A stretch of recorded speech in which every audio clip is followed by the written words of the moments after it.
Apple Card is the credit card created by Apple. You earn 3% daily cash back up front when you use it to buy a new iPhone 15, AirPods, or any products at Apple. And you can automatically grow your daily cash at 4.15% annual percentage yield when you open a high-yield savings account.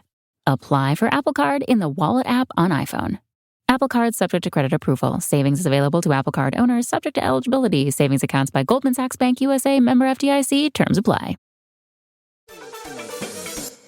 In sports, the scoreboard doesn't tell the full story, but Netflix does. Stories about dads who happen to be world-class quarterbacks and a battle for the heart, soul, and direction of the multi-billion-dollar business of F1. Whether you're a diehard fan or you're brand new, Netflix has the stories for every type of fan. You can watch these incredible sports stories like Quarterback, F1 Drive to Survive, Untold, and many more now on Netflix. This episode is brought to you by State Farm. From your morning podcast to your afternoon playlist, State Farm knows you personalize your entire day, and that's why State Farm helps you personalize your insurance with the State Farm Personal Price Plan. It offers coverage options that help protect what you care about most at an affordable price just for you. Like a good neighbor, State Farm is there. Prices vary by state. Options selected by customer. Availability and eligibility may vary.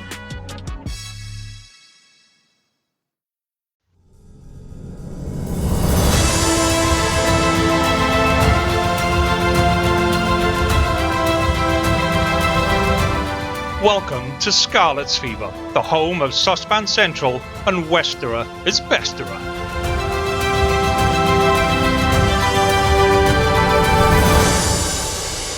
Hello and welcome to this week's edition of Scarlet's Fever with me, Lee G. Joining me as always is Big M and Hugh Flatcap, complete with Flatcap this week. Gentlemen, how are we? I'm good, mate. How are you? I'm good, Hugh. You, how are? Because I'm good also. Looking forward to getting stuck into this one. So, just for listeners, like information and background, we've obviously got WhatsApp groups and messenger groups and all of that kind of stuff. And Hugh was not impressed at the end of I think it's safe to say Hugh was not impressed at the end of the game on Saturday. And all day Sunday, pretty much most of today. So... I was walking around Lidl's on Sunday morning with the trolley. I must have just looked like a zombie. I was just playing that match through again in my head, just like, what happens? I know what happens, and we'll talk about it. But yeah. Okay. So, game aside, then, how's your week been? How's life been, Mart? How has your week been? Rather convoluted. We're in the process of moving. We've left the old house, but the new house isn't ready, so we're stuck in a hotel. So 7 of us in one big hotel room is fun. And I mean really, really proper fun. 5 kids, no privacy, teenage girl in with that as well. So picture yourself. That's insane. I struggle with 1 teenage girl and 4 bedrooms because my boys are away, obviously. So, yeah, teenage girls are just a completely different kettle of fish. Oh, yeah. Do you have this thing, right, where she'll get ready for school in the morning and I'll have to, make sure the skirt is the right length? Do you know what I mean? That I'm sure that skirt should be a couple of inches longer, young lady. And then, it's always the same. By the time she comes home from school, it's shrunk again. And I'm like, no, that's not the way we do things. The skirt has a certain level at which it should be, respectable. Yeah, you can't control them. You should know that by now. I mean, only having the one girl yourself is going to be quite hard. But I've got a bit of learning to do because my teenage girl is the oldest. I've got 3 littler girls that are coming up behind her. So what mistakes I make here, hopefully I'm going to learn for the better. With a tear in my eye. That's just asking for punishment, mate. They were attempts at boys. What about you, Hugh? How's your week been, mate? All the teams lost and all the games were boring. Is the phrase, not just in rugby but in all the other sports as well. So Looking forward to talking about it out of the way, to be honest. Okay, so look forward to maybe not next week, maybe the week after. Tell us about the flat cap. Which cap is this? This is just the blue one again. This is the main one. The main one. Okay, I think we're gonna have to start giving them names, mate, just so we know which flat cap. I've only got three. I've got the blue one, the grey one, and the scarlet's one. Yeah, but Christmas is coming, you know. And if you've been a good boy, Santa may deliver another flat cap. I do need a black one that isn't my scarlet's one. See, always good to drop hints now. It's always good. Anyway, my week's been crap as well. I actually had to do an open uni assignment. So I spent all of the weekend trying to watch rugby and do an assignment at the same time. And I finally got it in. It was only 1,200 words, but I got it in, and 20 minutes work, man. It's not. It was really awkward stuff. I had to do an assessment of a study, and the study's like 10 pages long, and you're meant to condense that into 1,200 words. You know, you're meant to critique the study.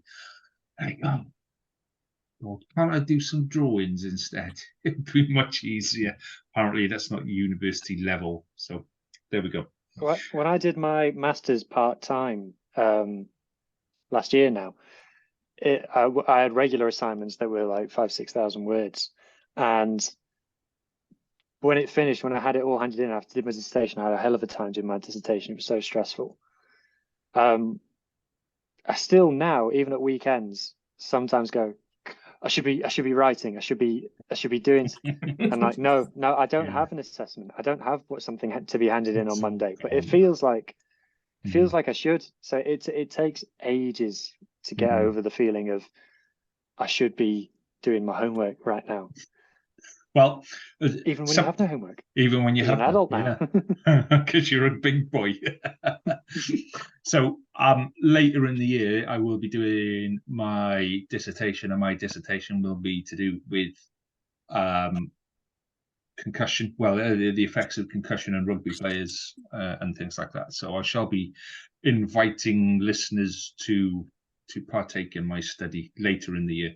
Anyway, so let's crack on with some rugby stuff before Hugh bursts. So we said we're going to move the community game stuff to the front of the program just to make sure everybody learns it. So your threads, people are loving your threads, Matt.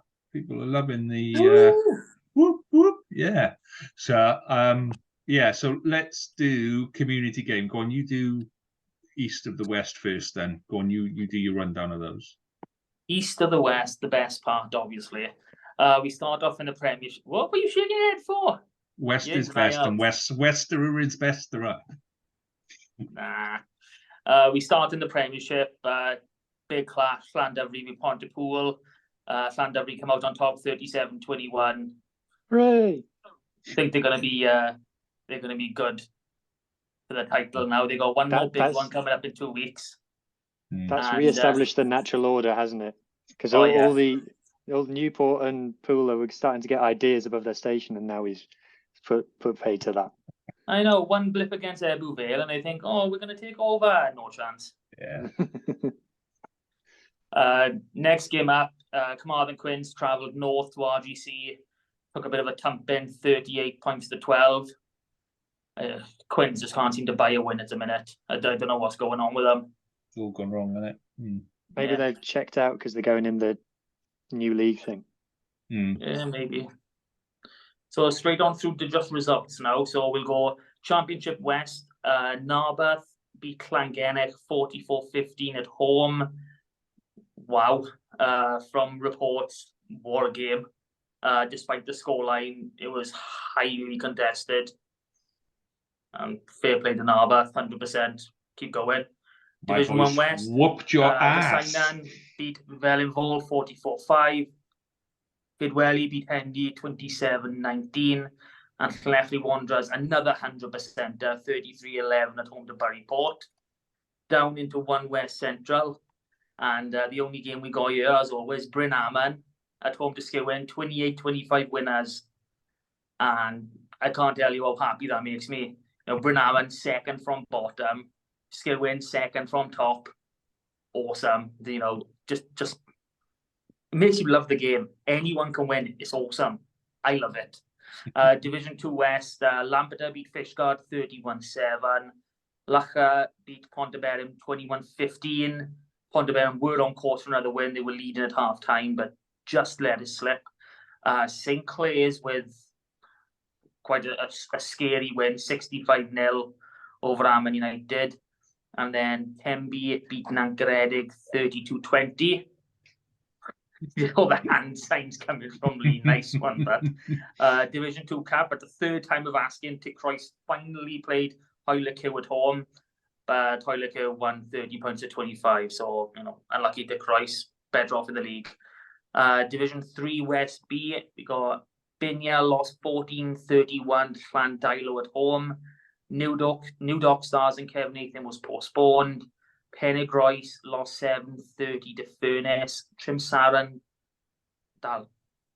surely that's the wrong way around. Yeah. I think that result's the wrong way around, is it? Never mind. I'll skip that one because that does not look right to me. Tumble. No, it's not that. Someone swapped them. Who's done it? Who's bugging me up, boys? You did this, mate. I just don't blame us because you were pissed doing your scores. I think these are the right way round. Trimsaran beat Llandibby 34-7 and Tumble beat Tregaron 79-14. That's the way I think they should be. Someone has been messing with my spreadsheet and I am not happy, boys. There was one more game. Llangara were playing Betos at home. It was 26-0 to Betos at 56 minutes and the game was abandoned. I'm still unclear on exactly what happened, but, hope all is well for everyone concerned. The last senior game, then we got Division 5 West Central. Pontiates v Cumbrac was postponed and Ricos beat Pantyfynon 22-0. And unlike last week, we're going to go through the youth games because we love a bit of youth rugby. Touchy about this. Week. So we go straight into the Youth Bowl. Cwmbran beat Pennebank 37-18. Kidwelly and Crimmock was postponed. I haven't got a date for the rearrangement, but should be coming soon. Narberth beat Rydfelin away 8-7. Rill beat Fishguard at home 22-21. Why is that coming on there? St. Clair's beat Mumbles 28-22 into the Youth Plate. Llangennech travelled to Croesau and won 24-22. Carmarthen Athletic went to Llanharan, won 43-12. And Tenby lost 13 points to 20 to Carmarthen Quins. Oh, poor Tenby. Sorry, I had to. Right, boys, you're only 18. Give them a break, man. Llandilo beat Blackwood away 24-13. Lampeter 25, Biltwell 17. Pembroke 18, Bethesda 14. Tumble 11 and Rubina 10. So a lot of wins for our contingent in the Youth Cup Plate and Bowl. So fingers crossed next round we'll have a few more victories and a few more local clashes because it's always good to get some local games at youth level. May get a bit of interest from the crowds and the pubs. Get them in. On to fixtures for next week. No game for Llandudno in the Premiership. Carmarthen Quins host Merthyr. Championship West, we got Ammanford at home to Narberth. Not looking forward to that one, especially after Narberth's recent result. Llangennech host Estalivera. Buddyport at home to Pencloud in Division 1 West. Fellinvall at home to Aberystwyth. Gowerton home to Llanelli Wanderers. Whitland host Kidwelly. Hendy host Gysainon. Into 1 West Central. Brynaman are away to Birchgrove. Back up the page. This is taking longer and longer every week, I swear. I did at home to Mumbles. Carmarthen Athletic at home to Lampeter. Nancaredig at home to Croes. Ponteberem at home to St. Clair's.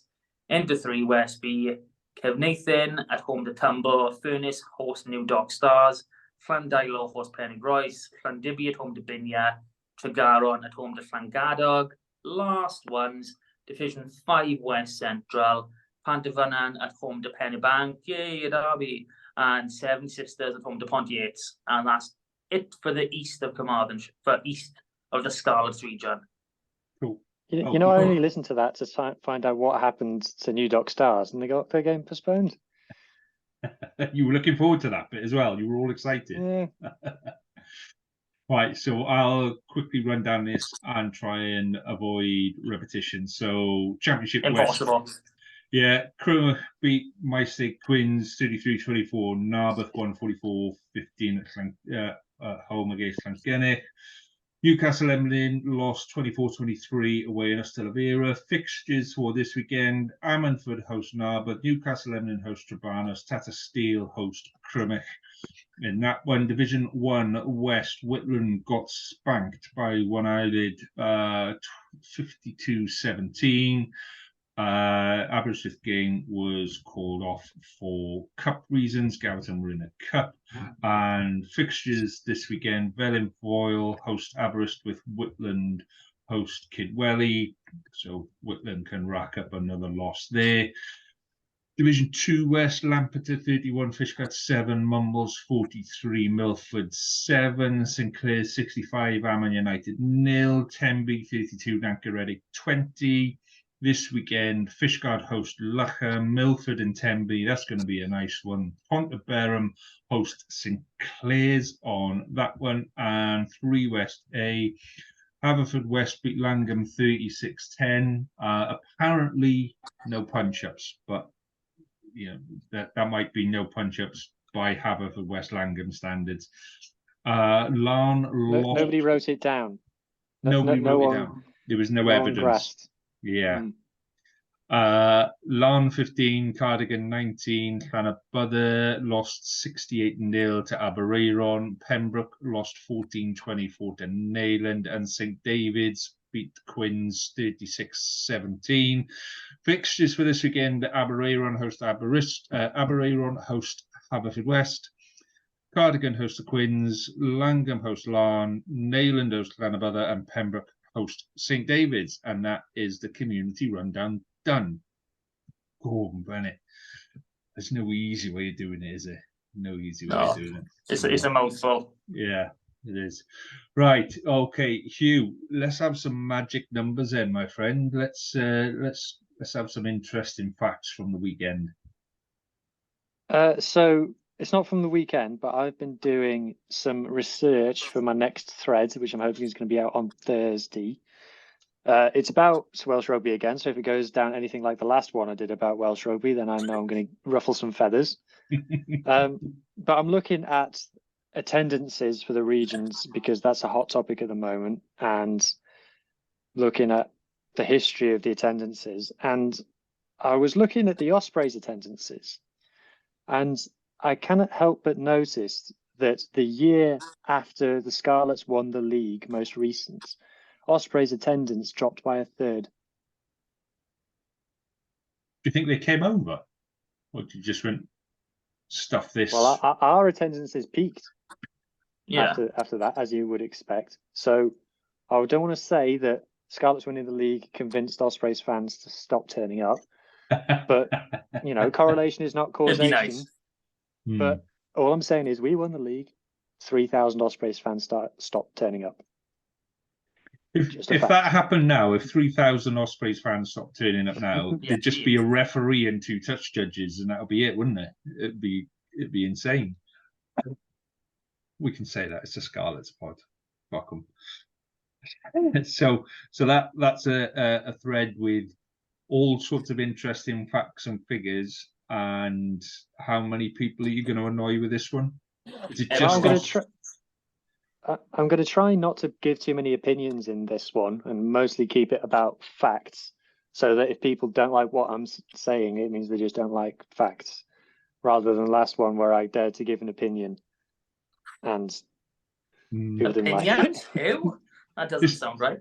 This is Welsh rugby, mate. Whether it's a fact or an opinion doesn't matter. It's going to wind somebody up. Well, it's funny, you know, when I go on other podcasts, like podcasts that my Irish friends have or something else, and they ask me like, what's the feeling in Wales? And I can go, well, I can tell you how I feel about it, but you get, if you ask a different Wales fan, you'd get 2.999 million different other opinions that would have no resemblance to mine. So That's just how it But goes. it's always been that way. It's always been that. You can stand on the sideline and watch a game, and everybody will have a different opinion about who's playing well and who's not, and who's I at think fault. if you surveyed the stadium, I think you wouldn't get one answer of what colour Wales play in. Well, actually, you wouldn't get that answer at Scarlet Stadium, because what colour do the Scarlets play in? And some of that, yeah, some will say scarlet and some will say red, and yeah. But when Castor's latest kit came out, I checked the Dulux colour chart, and Yeah. we are the Llanelli Cardinals. Being cardinal red. Okay. That's a whole other thread waiting to go off, mate. What colour shirts do people play in according to the Dulux colour charts? I think that'll be quite interesting, to be honest. It would certainly ruffle a few feathers somewhere. Yeah. Right. Let's move on to listeners' questions then. So Hugh, what have we got in? We've kind of narrowed listeners' questions down this week. So what have we got in listeners' questions? And then I'll do 3-word thoughts after we've done. Oh, we are doing 3-word thoughts. Yeah, okay. I forgot about it earlier when we were talking, because I was focused on other things like food. So yeah, go on, you do listeners' questions. Okay, so first one is to Martyn. And someone wants to know what is going on with the Scarlet scrum, and is Kamesley Matthias being found out? What's going on with the Scarlet scrum? Stopping and changing for starters, that never helps. I mean, I don't understand why Jack Price was omitted from the 23 totally after he put in a good performance. Moving Fafita into the second row with Alex Craig, he's going to lose a bit of weight. We know it's going to lose a little bit. It's just that bulk. It's that support that comes behind. We know that. Harry O'Connor coming in should have stabilised that, same as Elias. But with Kamesley Matthias, I mean, we spoke about it prior. You could clearly see during that game, he was coping fine in the loose, but he was struggling massively at scrum time. And just as his top raises up a little bit, you can see strapping on his lower back. So I don't understand why Dwayne Deal would ever risk a prop with strapping on his lower back. You know, we had Stefan Thomas who came on, did brilliant, awesome. Yeah. We got Wyn Jones, you know, he's capable of covering, and we still had Sam Wainwright. So we had 4 fit props. Why are we risking Kamesley Matthias when we know how good he can be? I wouldn't say it's a case of him being found out. It's a case of I think he's had a niggle and he hasn't been able to get over it. Last week against Cardiff, I know a lot of people, including myself, pinged Litterick for some of the issues. Rewatching them, I put Carey down for a few of them because he was wheeling. Litterick did flop on the floor a few times, I will admit that. But the majority of the Cardiff faults at those scrums were Carey, not Litterick. So I would just like to stick that out there. This game, I thought the scrum was fine in this game. Oh, it was struggling. You could see they had the edge over Matthias, and you know Harry O'Connor. Matthias when Steph came on, it was okay. Yeah, no, Harry O'Connor was working his ass off, and there was it wasn't an exchange between them, but there was a look between Matthias and O'Connor, as though O'Connor was like pissed off, like no, like but you are messed up, get off the pitch. You could just see that look in his face. So I think there's nothing wrong with our scrum. I know me and you who spoke about this. There is nothing wrong with our scrum. It's just we need 3 fully fit front rowers on that pitch. We need them supported properly at lock with equal distribution of weight. Yeah. People were saying about the Lions scrum. Lions scrum's really good. Their thing is their set piece. So if you're getting parity with the Lions, you're doing okay. We had 88% scrum completion. Can't complain. They didn't have 100% either. The thing I liked about our scrum on the weekend was when we noticed that we were struggling, we changed what we were doing.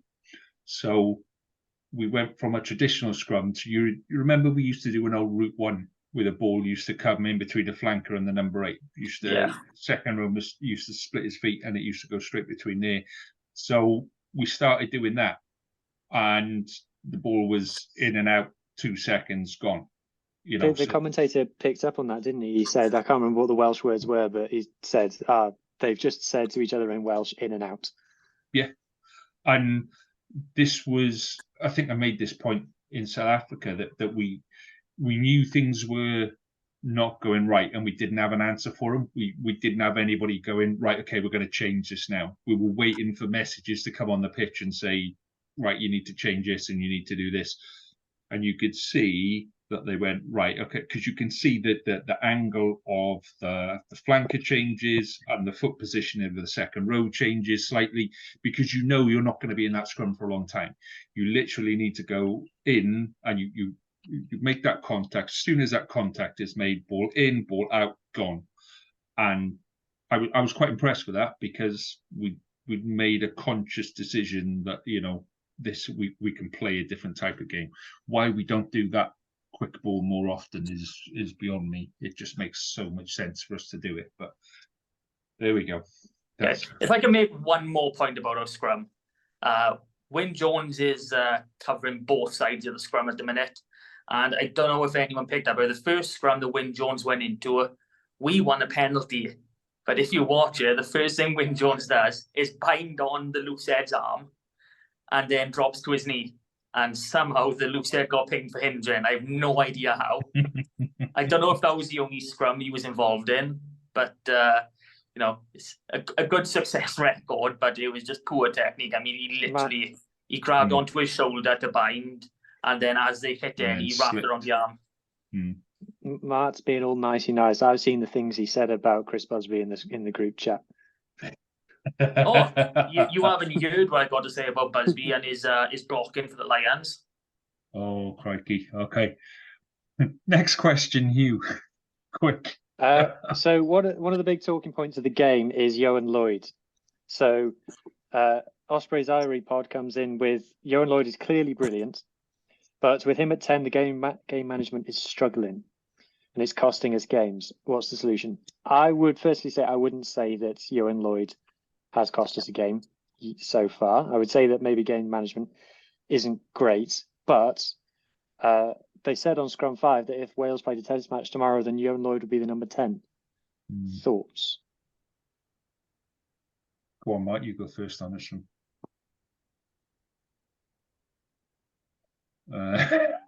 Okay, that works really well on YouTube, Matt. Not necessarily on the podcast on that one, mate. I think it just goes to show the lack of depth that we really have at 10 at the minute. Cardiff haven't even got a Welsh 10. It's Cardiff. Yeah, they've got Ben Williams, who they're not playing at 10. Putting him at 12. Ben Williams? Ben Thomas, sorry. Yeah, there he is. Yeah. No, but... he's not a 10. He's not at 12. No. Anyway. What is he? No, well, there's not many options. Someone would have probably argued Angus O'Brien a few weeks ago, but he's not. He's out now. I mean, he shouldn't have been in contention. He's a great squad player, but nowhere near that level in my eyes. I think he is the only option at the minute, Ioan Lloyd. I mean, I haven't really been following the English Prem to see if we got any of it. Let's not do a Wales debate. Let's talk about Ioan Lloyd at 10. So obviously, after the Stormers game, I gave him a fair bit of stick for his performance, and he has, in most of the games he's played since then, he's gotten better each time. So I think this was comfortably his best game for us. Yeah. So 27 passes, which is a huge step up on his numbers from the first 3 games. It's like double he's managed in any game so far. Plus 2 offloads, 9 carries, which, okay, but he wasn't just like carrying like a centre, he was carrying because something was on. 10 defenders beaten. He made 10 out of 11 tackles as well, and I gave him stick about his tackling, and in the last 2 games he's really turned that around. So I'm happy about that. But only 3 kicks from hands. And this That's is not enough. No, this is the bit that kind of it's ironic that you, as a Welsh rugby supporter, we spend most of our time going, stop kicking it, don't kick it, run the bloody ball. And now you're in that situation, we're going, okay, we've gone too far the other way. And that's the game management and the decision side of it that I think may well come over time. You know, let's not forget, we're 4 games in, 2 of them were in South Africa. Pre-season wasn't a pre-season. We're effectively still in pre-season, you know. What is good is he's playing with the same centres outside him, so he's starting to develop an understanding, and they're starting to develop an understanding about him. And he's shown when he's in trouble, you know, he can step and he can step again and he can flick and he can go round people. He's not afraid of contact. You know, some tens are afraid of contact in case it ruins their hair and makeup. You know, he's not that kind of player. He's perfectly comfortable with getting involved and getting in the rough bits, which sometimes is to his detriment. You know, sometimes you need him to sit back, do what Dinky Jones does. You know, Dinky Jones is probably the other side of the spectrum, where he kicks it too much and he plays for position too much, where we should be, you know, letting the centres have a go. So, yeah, it's frustrating at the minute, but I think it will come with time. We've seen he can kick. You know, he kicks off a tee, so there's no reason why he can't kick out of hand. It's just having that presence, that forethought to go, right, okay, this one's going in the corner. And once we start getting that, I think that's when we'll really start to click on that one. I would say he's coming along nicely for us when you consider he is essentially learning how to be a 10 at the moment. Yeah. Having been bounced around positions at Bristol, I wouldn't be comfortable putting him in a Wales jersey probably at this season, to be honest. So yeah, that's kind of my thoughts on that.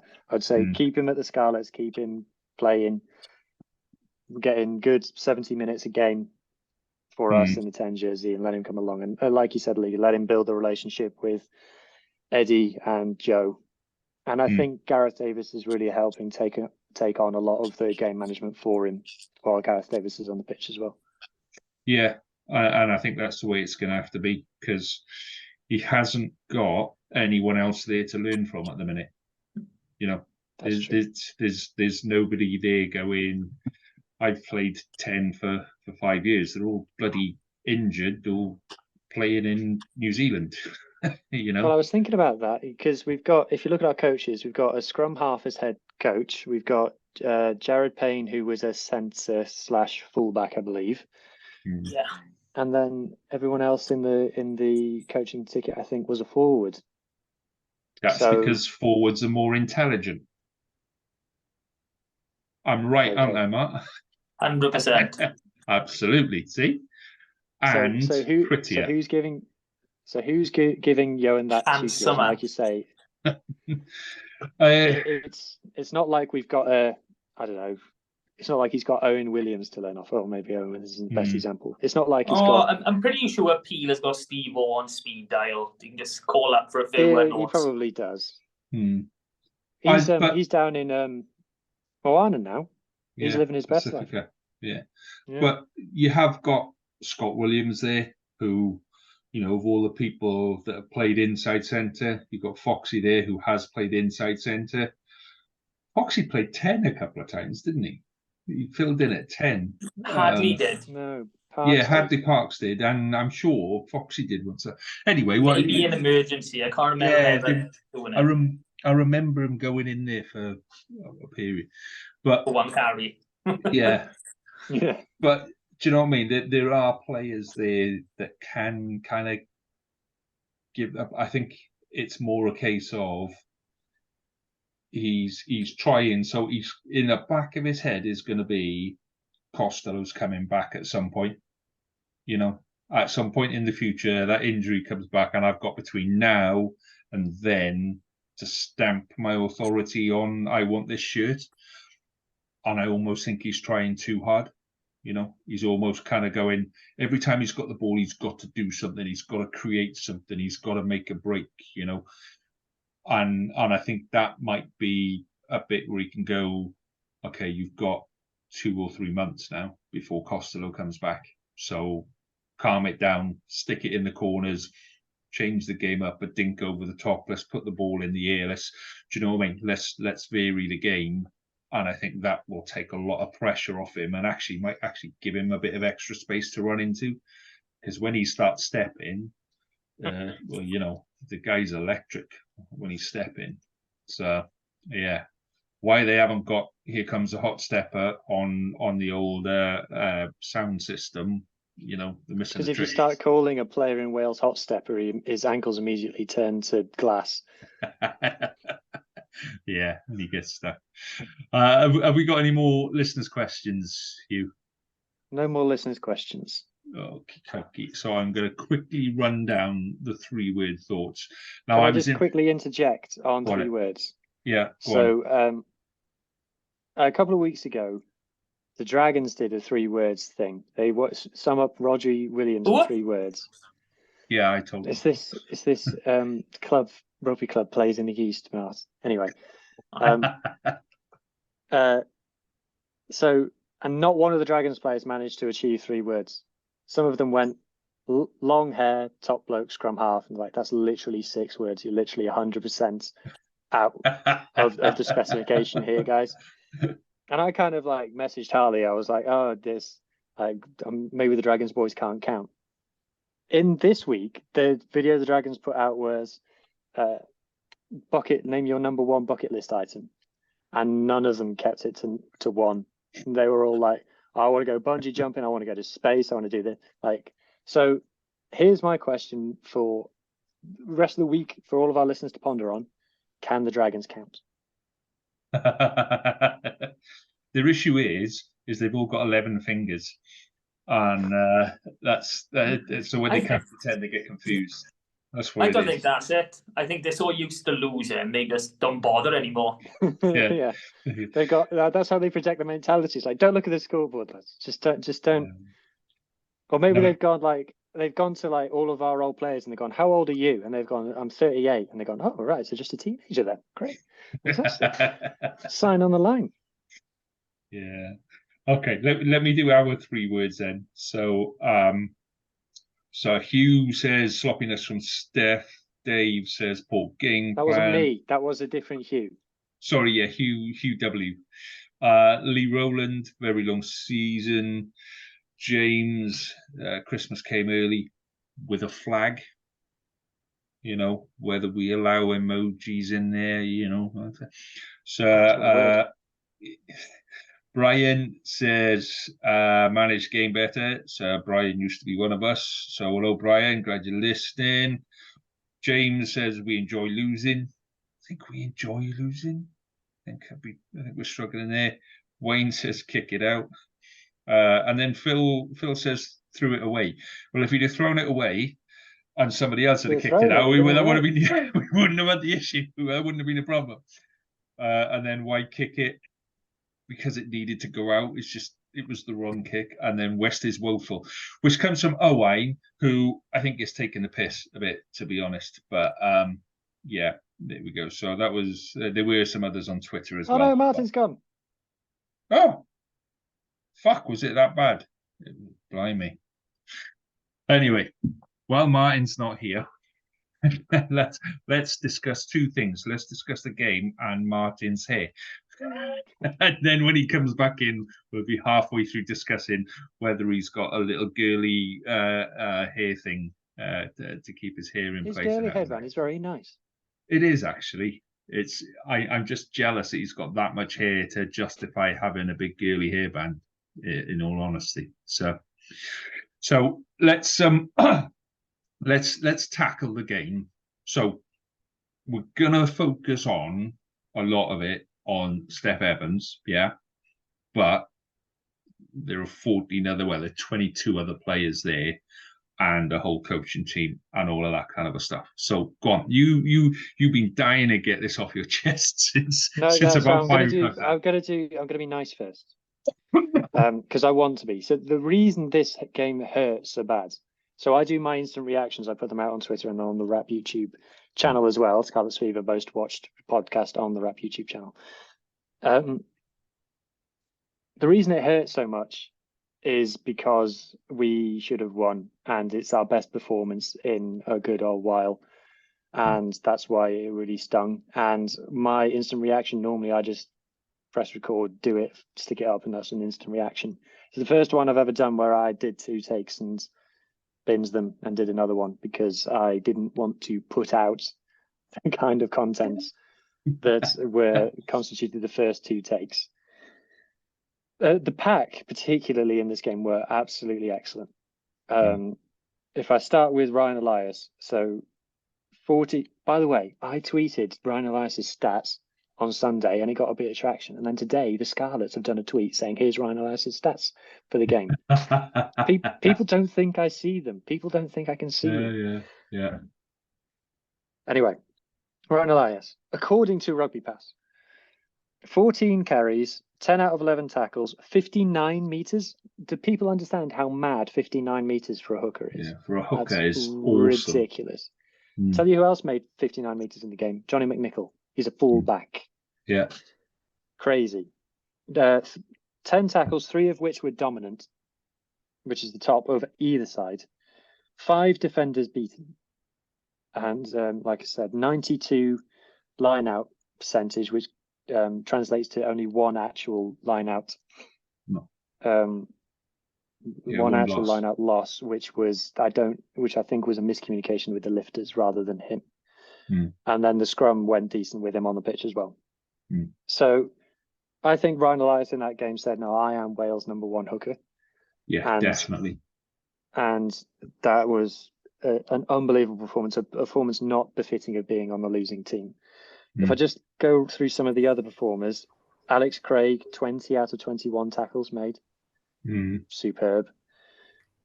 Didn't make a ton of meters, but 1-2 turnovers as well.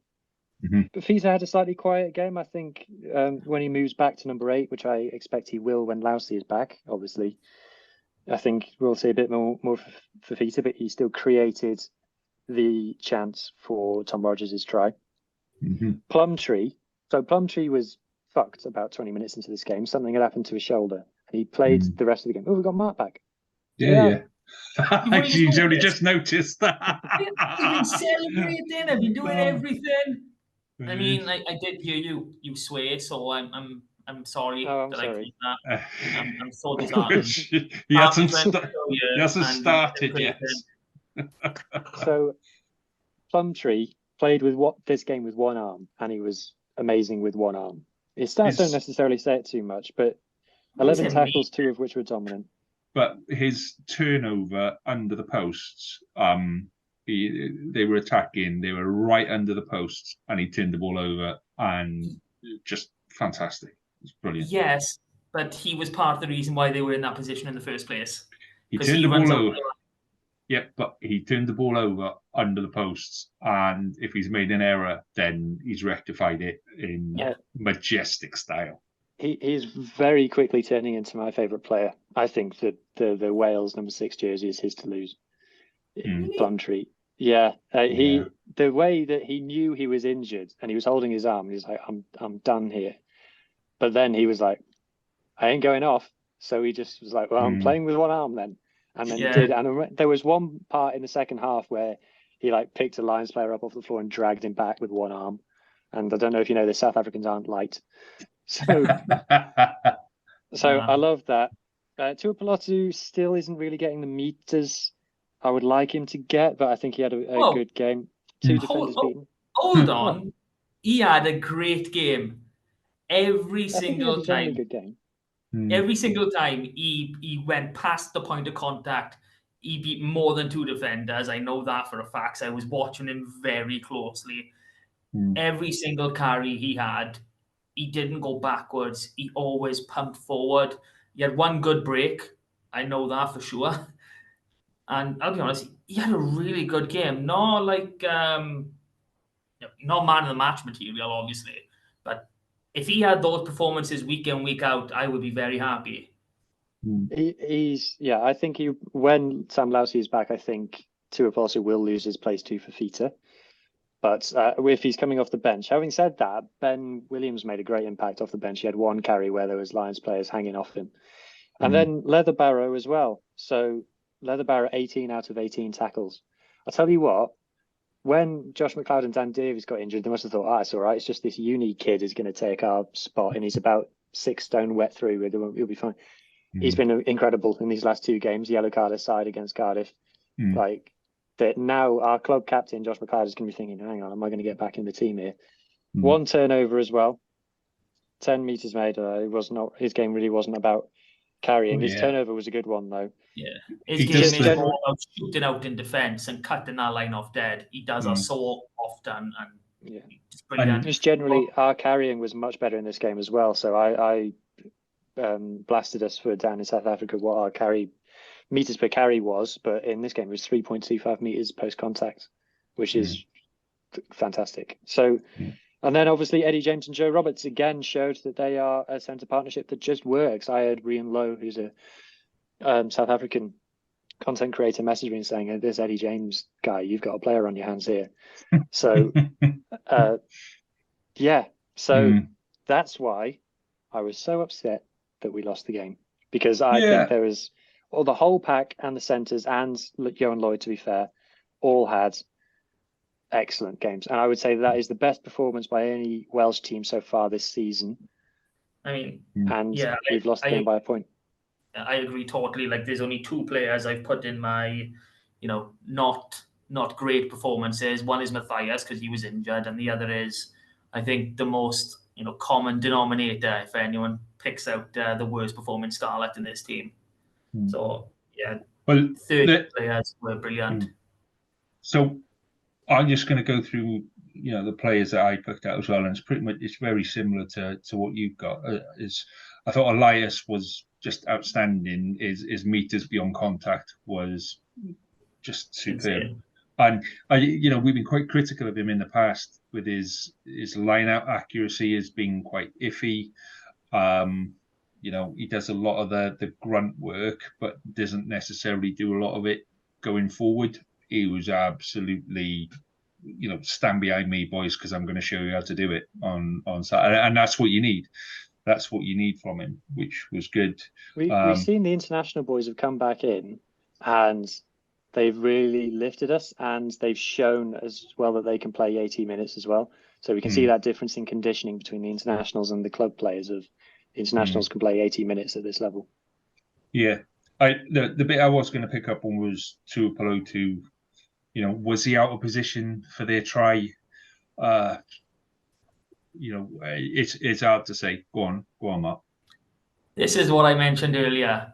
If you watch the few seconds coming into that score, you see Tuipulotu running around, and you've got Harry O'Connor right behind him, and Busby blocks Harry O'Connor from moving. Whether or not he would have been in position to cover the gate on that side of the ruck is a different question, but something to be considered. Would he have been in position? It was there's more than one issue. Like, there were a few mistakes from Carwyn. I'm not going to pretend he had a perfect performance. I've already given my approval of this game. Yeah, and I do too. I thought on the whole he had a good game, and he's starting to.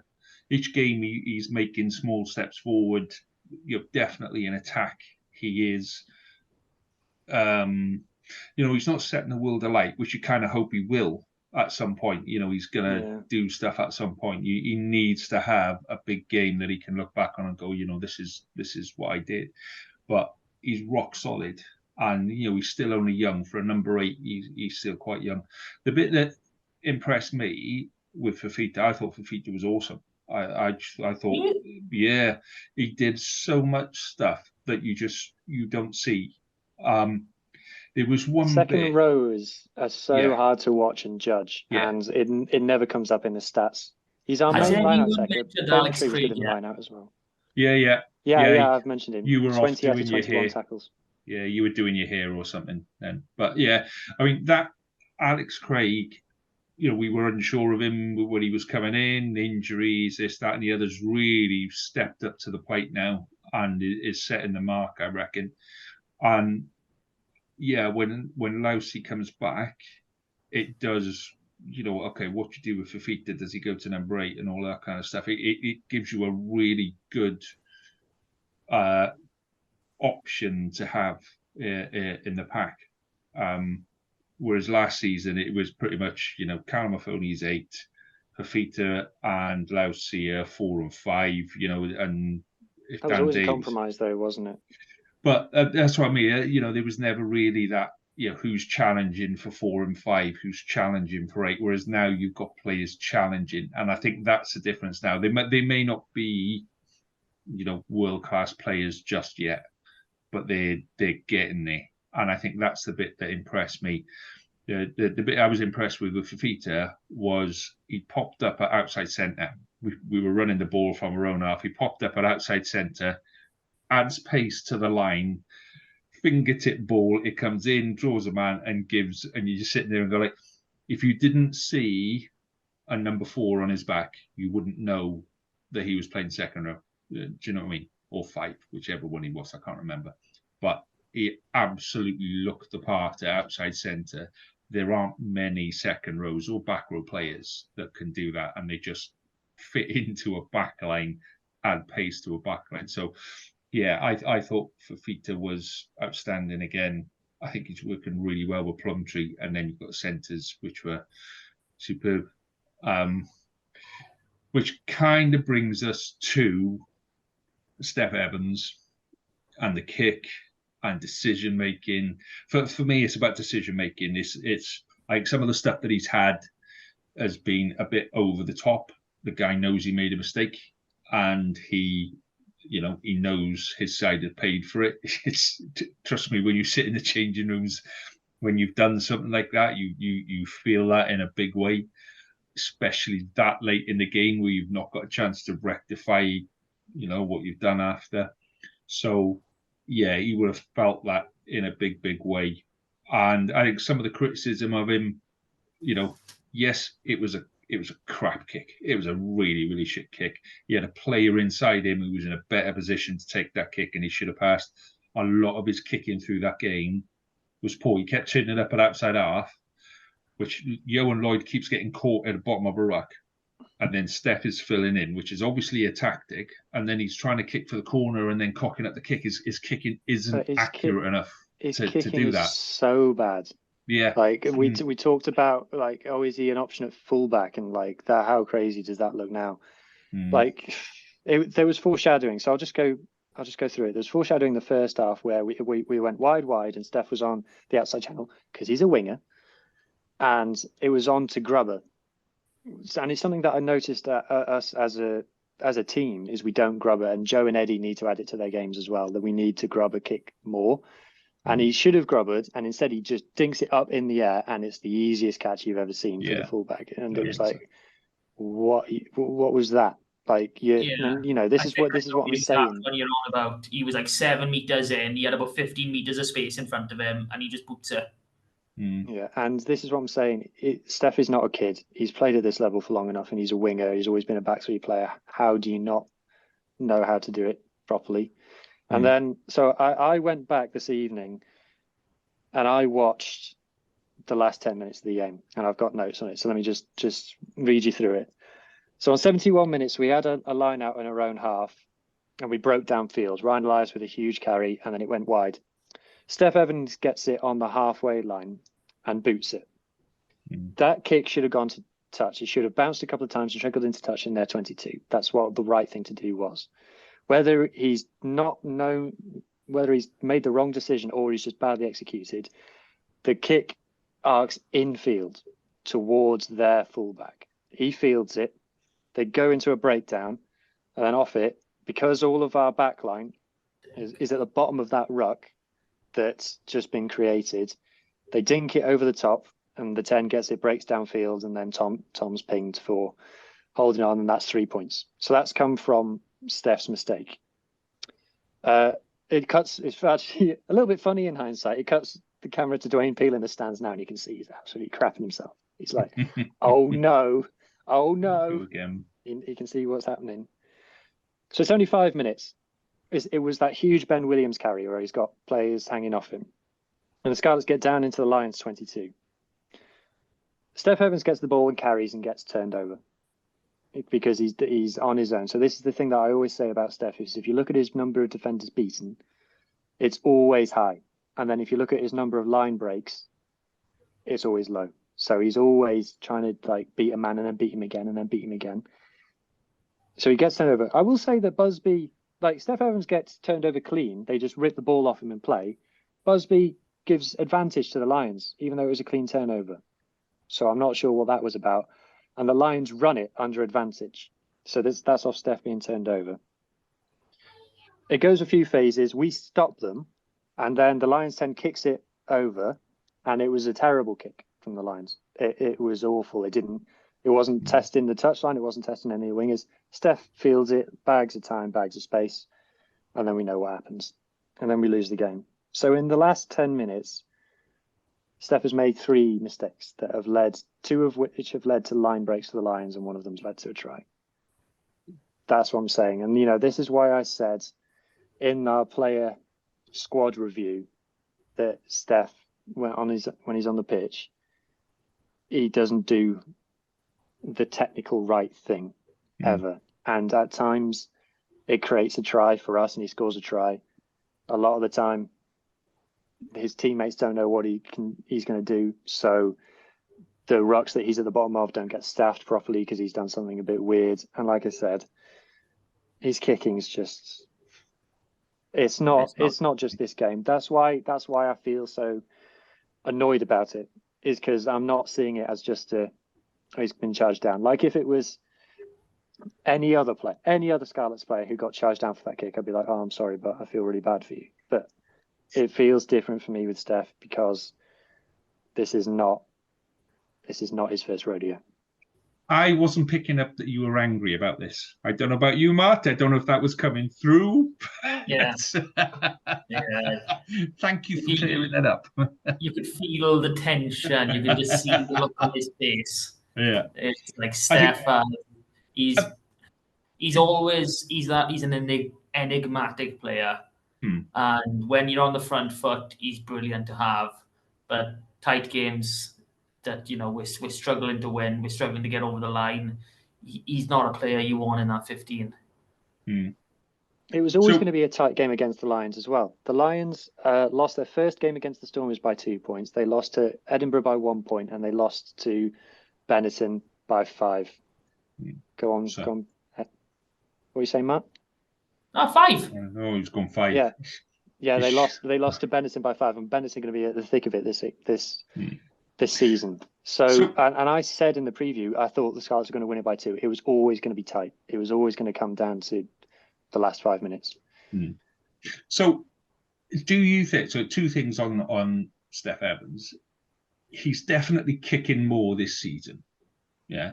Do you think that that's come from coaching, with them saying be more controlled and stop running at people and giving turnovers, or do you think he's lost a little bit of confidence and a little bit of pace and he's like, I haven't got the speed to get through there now, so I'm going to hoof it or whatever? Because he's definitely kicking more. Like I say, when he turns up at outside half, you just usually expect him to run at slow forwards and go round them, which he usually does and creates a bit of space. So is it, I can't work out whether it's come from above and he's not really, he doesn't want to kick, he doesn't, he's not executing it properly, or is it because he's lost a bit of confidence and, I'm just going to hoof it away anyway? Bit of both, maybe. I think probably the fact that we've got a 10 who finds himself at the bottom of rucks a lot probably doesn't help. I don't know if Dwayne's gone, all right, the 10's going to be at the bottom of the rocks a lot, and he's looked around the changing room and gone, who can step in at 10? I'm not sure how he's landed on Steph. In a funny way, I'm wondering if it's making me question J-Mac a little bit. Would I have expected Johnny McNichol to have stepped up a little bit more in these last few games, considering he is now an elder statesman of the squad? So I don't know, but that's a question for another week, I suppose. But Steph kicked 5 times in this game, and Johan kicked 3 times. So that's an issue. That's fine. So the other question then is, where's Combia? Because he's not injured. Yeah. He's not playing. He's not playing down. Anyway. So So where's Combia? And I don't know. Have we seen him this season? Yeah. He played in the first game. Yeah, he Against the did, didn't he? Bulls. Yeah. I don't know whether Dwayne has seen something, or the coaches have seen something in the analysis for the Bulls game and think that Combeer has done something heinous in those games that perhaps we haven't seen, and then these dropped off the back of that, because we know that coaches do that. I don't know. For me, if you gave me the choice, I'd have Combeer on one wing and Tom Rogers on the other every day of the week. Well, we said at the start of the season that Tom Rogers was a player that we wanted to, prove himself, and I think he has. But similarly, Tommy Lewis, so Mark, you're a big fan. We're just not seeing him. Yeah, I'm a massive fan of Tommy. Like, watching him for Jersey last season was brilliant. I mean, he was running in tries for fun, and he's shown flashes of that with the Drovers in the Premiership. But from 15, which is where I'm getting a little bit iffy of whether or not we're going to see him in Scarlet colours. Is he playing at 15 with Llandovery because that's where the Scarlet see him? They see him as their 15 option, in which case I can't see him getting much game time here. If they see him as a wing option, I would like to get him in. I do want to see this boy weighted Scarlet on that pitch. And if Combier is down the pecking order for whatever reason after this last week, I can't see a reason why he shouldn't be in there. Okie dokie. Well, let's park last weekend's game. What I will say very, very briefly on last weekend's game. So we've been messing around with, let's get the drums in there and let's get a bit of everything. And I definitely heard drums. Heard drums. And so I quite like the idea that the drums are in there, but we need a bit of practice. If we're going to put drums in there, we need a bit of practice, and we need to, because it felt a little bit random and a little bit like, and no real kind of like, Scarlet. You've got to have a little bit of rhythm. You've got to let people know what's happening, and you've got to be a bit ballsy, and you've got to stand there and you've got to go doing it. So there's that. So carry on with the drums. Just a little bit more practice. If you want to come on here, whoever the guy was with the drums, nobody else in the Scarlet area is talking about let's have drums. Only us talking about let's have drums. Yeah. So if you want to come on and we'll do some practice, more than happy with that, and we can get some social media going about this is how we do the drums, and when I do this, dum dum de dum dum Scarlet, we'll do all of that. Yeah, we can do that on there. So the other bit was somebody on social media was complaining about kids being at the game. Yeah. So they were complaining about the drum, but then they were complaining about kids being at the game. And I'm like, a little bit of me wanted to turn around and go, fuck off, pal. Because you're complaining about kids being at the game. I just, no, we need more kids at the game. Give the kids the drums. Give the kids a drum. I can guarantee the opposition will be more irritated than our boys will. Let the kids. Do you know what? Let the kids have the first 2 rows everywhere, and just let them scream their heads off for an hour. Because it does 2 things. One, it gives you a little bit of atmosphere, and 2, they're really tired when they go home. And any parent will take that every day of the week. You go, yeah, thank you very much. We're going there every week. So. Yeah. Seriously, if you're annoyed that there are kids at the game shouting because you want to watch the game in peace and quiet, go home and put it on mute, fella. Honest to God. Right. Yeah. Stay away from me, you've been for them. Well, that's one of the great things about rugby is, and I noticed while we were at the park was the reason, one of the main reasons why you get so many women at rugby games compared to football games is mums taking the kids. Which it's not the only reason, obviously, but that's one of the nice things about it. So yeah, I'd say give the kids the drums. Imagine if the Ospreys banned kids, they wouldn't have anyone in the stands. No, If they weren't They're allowed to not. give out free tickets, there'd be To nobody. Yes. school children. They'll be there. Blimey. So yeah, more drums, just a bit more rehearsal, and I'm volunteering time on the pod for drum rehearsal. I got no problems with that at all. Right, Whomever you are. whomever it is, I can guarantee somebody somewhere is looking at us going, "It's you lot, isn't it? It's you lot. You lot started talking about it. I'm coming for you." I Bring wonder it what on. drum it was. I don't know. It's hard to say. It sounded like one of those marching drums. It didn't sound like a big bass drum. It sounded like one of the I don't know what they call, but the little. Do you know when we see the Yes. videos on the socials after games with the man of the match doing the saucepan var? It sounded a bit like that one. No, Do you know That's a something that Tom. we don't, Mark? No, I don't know anything. Look at that little smile. Look at that little smile in his face. He's going like, I know Oh. something. Oh, I got a numb bum. That's a numb bum smile. That's what it is. All right, let's talk about the Leinster game because wow, this is going to be a tough one, a real tough one. But I don't think we're gonna let ourselves down. I think we're improving game after game after game. And I think this will be a lot closer than where most people think it will be. And I think, they've got a lot of international players coming back and all of that kind of stuff. We've got a pretty settled side. I don't think we've got anybody else to come back into that side. So we're pretty settled. So, I'm not saying we're going to win, but I think we're going to do a lot better than most people give us credit for. Yeah. I mean, my personal feeling is going away to Leinster, it's an hard enough job as it is. I say we use it to basically practice more than anything. We've got quite a few big matches coming up after this. I say we focus on what we want to see.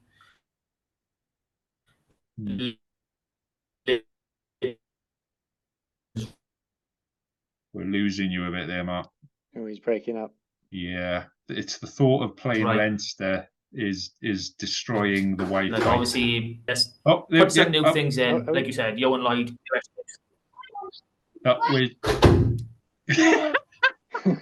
I don't know what that was, Mark, but it sounded funny, and your internet was all over the shop there, mate. So basically, it was one of my kids popping his head out and being shouted to get back in. But it wasn't me shouting, so it's okay. I just want to see us use this Leinster game as a proper building block, as a stepping stone to really go into these Welsh derbies and into Europe with some real oomph, with knowing. We obviously we saw this week we were trying things, 2 phases going wide, filling behind dummy runners, not exactly accurate, but we were trying things, and it was good to see. I'd like to see a lot more variation of that and working out what we can do well in this game, because Leinster got a very well drilled defence. If we can get any sort of success, even if it's only 2-3 meters, it'd be good to go forward knowing, okay, this works, that doesn't. Let's use this for these next 2 games. What are you expecting from Leinster? That Leinster are really good. And at their place, I mean, last season, it was last season, was it? We took 50. We took over 50. Yeah, their man Munster. Yeah, and Ulster as well. I think we took 50 off as well. Yeah, 55, 30 something. We were winning like 65, 65 minutes. I remember right. So I'd like to come out of it with our heads held high, and I think I would make as few changes as possible from this team. I'm going to be saying this after every match because I want to see us get a settled 15 out. Be interested to see if Plumtree is fit to play in this one or not. But if there's any time, Johan, to learn how to kick from hand, it's now. between now and the weekend. So Johan so far in the league has 4 consecutive starts. He's kicked 625 meters, which is not very far. Like when you had Sam Lana on Rab, he was talking about kick meters being a really important stat because it tells us where you're playing. So just as a point of reference, Indus De Beer, who has played as many minutes as Johan, or very similar amount of minutes to Johan, has kicked nearly twice as much in terms of meters. Now, Cardiff are playing 10-man rugby at the moment, but they have been in pretty much every game that they've played. So, so They weren't in our game. Timus has kicked Herbert was 1,146. So Herbert has kicked nearly twice as much, which Herbert has kicked, hang on, I've got it here, 662.4 Matthew Morgans. How many blue whales has Johan Lloyd? No, blue whales was last week. No, I think it's we're measuring Matthew Morgans this week. Oh, I was looking forward to measuring in blue whales. You couldn't get much more different, could you? Matthew Morgans and blue whales. So he's kicked about 42 and a half blue whales. There you go. See, he didn't even need a calculator to do it, mate. You can just do it in his head. Already had it ready. Right, let's move on then to a couple of score predictions for the Leinster game. So you both actually winced at the same time there. You both kind of went, ooh, like that at the same time. So is it going to rain? Is it raining? I hope it rains. Well, there's meant to be a massive storm coming in. We're on Monday now, so Tuesday, Wednesday. So I don't know what the end of the week is like, and it's a Saturday game, isn't it? So it'll be probably, if a storm has gone through, then it'll be quiet. So it might be a calm day, I'm guessing. Yeah. Oh, great. Saturday evening on S4C. Nice. I'm out with a family meal. I'm going to have to watch it on replay when I get back in. Or take your phone and slide it under the table. Nah. It's my niece's birthday, so... Not important then. I don't think she listens to the pod, so I think I'm okay. But you can edit that out if you want. No. Stay in. So, yeah. So, score predictions. Let's wrap up with some score predictions. What are we saying for Leinster away Saturday night? Martyn, give me some score predictions. Oh, for Christ's sake! Why don't you start with me? I think we're going to keep them under 50. I think that's going to be a nice one. My actual score prediction, I think, is going to be 42-26 to Leinster. But you know what? I'm going to change up. I reckon we are going to win 28-21. What the hell? How'd you go that? Because I got to say we're going to win. I got to, that one's my head, the other's my heart. Okay. So your heart is saying we're going to win 28-21. 28-21. Okay, well, at least they get a losing bonus point that way. They'll be happy with that, won't they? Yeah, so at least it's all they deserve, really. Yeah, absolutely. Yeah, Hugh, your prediction. Before I give you my prediction, can I just quickly say that the stat going around about all 4 Welsh regions losing at home on the same weekend is a bit of a nothing stat, because we rarely all play at home on the same weekend. It's only because we've got this new league structure that means that happens. And 2 of the regions were playing the Bulls and Leinster, and at least one of those will be in the final, in my opinion. And Cardiff, obviously, I haven't got a pot to piss in, and the Dragons are rubbish. And Ospreys bottled it because that's what they do, and we should have won. So, when you really think about it, we actually won all 4 games. But anyway, so for the Leinster game, do you know what? I'd be delighted if we kept it under 40. If we keep it under 40, I'll be like, "Oh yeah, that's a good performance. That is." Jesus. I'm going to keep it under 50. You will go into 40. Jesus. No, if we keep it under 50, I'll be fine. If we keep it under 40, I'll be cock a hoop. I'm going 38-22 to Leinster. See, I think they put 33 on the Dragons. They beat the Dragons by 20 points. What a game that was. Yeah, but I still think I don't know. I think they're a little bit. They are good, but sometimes you can look at that and go, "Oh, they're invincible" and all this kind of stuff. And I think, And they'll have more points invincible. rated back this week. yeah, but I still think that there's opportunities there in that side to do something. So I'm not saying we're going to win, but I think if we can get amongst them early and rattle them, Coming on with points. yeah, you're pissed again, Matt. I think that's it. We've got to rattle them, haven't we? We've got to, in the first 20 minutes, we've got to get a couple of scores in the first 20 minutes. Otherwise, it's going to be a long old evening. We've done in the final against Munster. We've got to run them ragged straight away. That's a good idea. We should just play the team from 2017. That'll be well better. No, I reckon. One step starting again. We can, if we can get amongst them. Final. We kind of got away with one there, didn't we? Focus now, boys. Focus. Oh, it's about when we were good, Lee. Oh, fucking hell.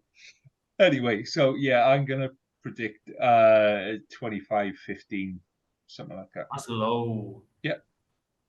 Yeah, I think you're deluded.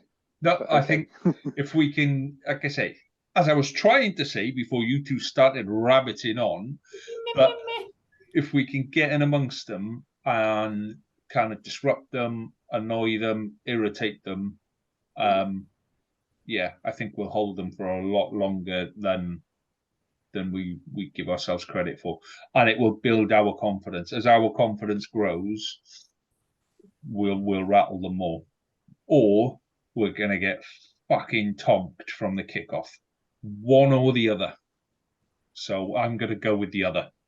Is what I'm gonna go with. But which one's the other? Being one of those. Go on. What? Which one's the other? We're either getting tonked from the kickoff, and it's going to be ridiculous, or we're going to compete. So I'm going to go with the one where we're competing, we're disrupting, we're doing all of that stuff. So I can see it being one of those games. I'll be happy.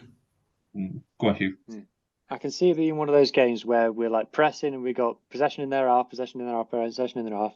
They get a turnover, they run the other end and score, and that happens like 5 times. I can see it being one of them. Well, gentlemen, as long as it's under 40, I don't care.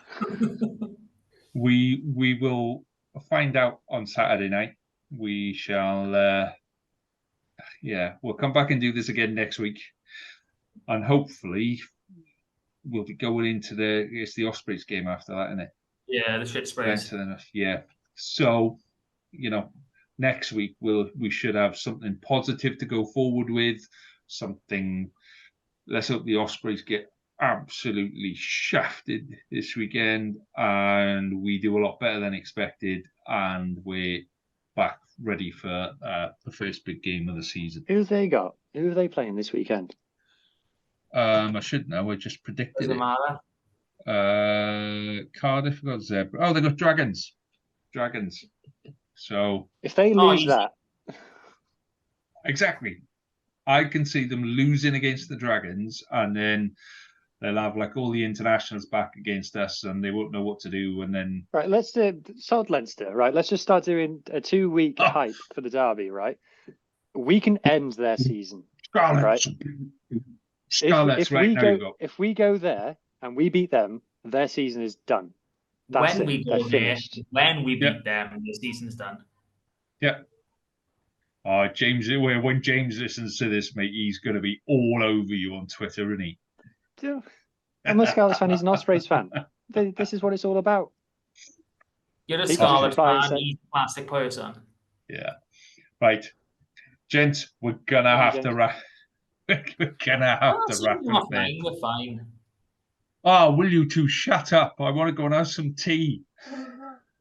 You've had plenty of time for tea before we came on. I had 10 minutes in between rap and this one. So I'm cooking your tea in a kettle or in a slow cooker there tonight. Yeah. I've actually done the slow cooker thing again tonight. So cup of tea in a slow cooker. There's no cups of tea in the slow cooker. Be quiet, the peer review. I'm hungry. Go and have some food. Bugger off. Right. Have a good time, gents. Enjoy your rugby. We shall catch up again. We'll do it all again next week. All the best, gents. Good night. All the best. Try, boys.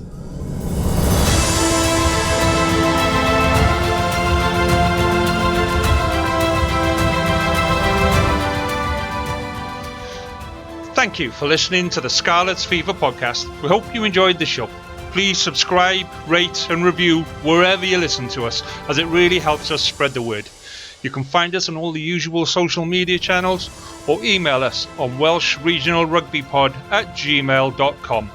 And remember, whatever the question, rugby is always the answer.